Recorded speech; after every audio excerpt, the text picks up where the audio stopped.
शादी दोसर से रचाए लगे छोड़ के कत गेला गे रनिया सुन सजनी तू कोना बदल गेला गे हमरा छोड़ के कत तू चल गेला गे सुन सजनी तू कोना बदल गेला गे हमरा छोड़ के कत तू चल गेला गे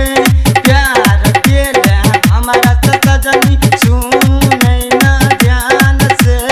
प्यार केला हमरा से सजनी शादी दोसर से रचाए लगे छोड़ के कत गेला गे रनिया सुन सजनी तू कोना बदल गेला बड़ा दुख दिल से तू पूछ कते हम तोरा कहियो गे रानी सोना हमार तू गेला के मान रन बन खोजियो हम तोरा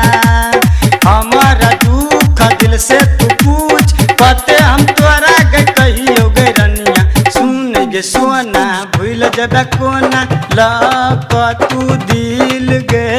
सुन गे सोना भूल जबे कोना हमरा सनहिया छोड़ाई लेबे गे छोड़ के कत गेला गे रनिया सुन सजनी तू कोना बदल गेला गे हमरा छोड़ के कत तू चल गेला गे सुन सजनी तू कोना बदल गेला गे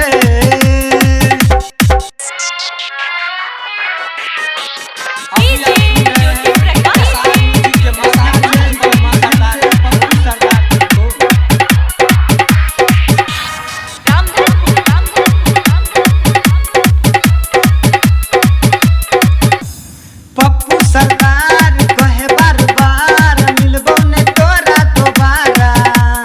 राइटर सुमित रहे मन मीत तोरे सनहिया लगौली गे सजनी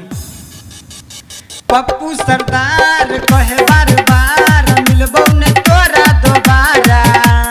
राइटर सुमित रहे मन मीत तोरे सनहिया लगौली गे सजनी छोड़ गेला हमारा गे सोना कत गेला जान गे छोड़ गेला हमारा गे सोना दिल से हमारा निकाल देला गे छोड़ के कत गेला गे रनिया सुन सजनी तू कोना बदल गेला गे हमरा छोड़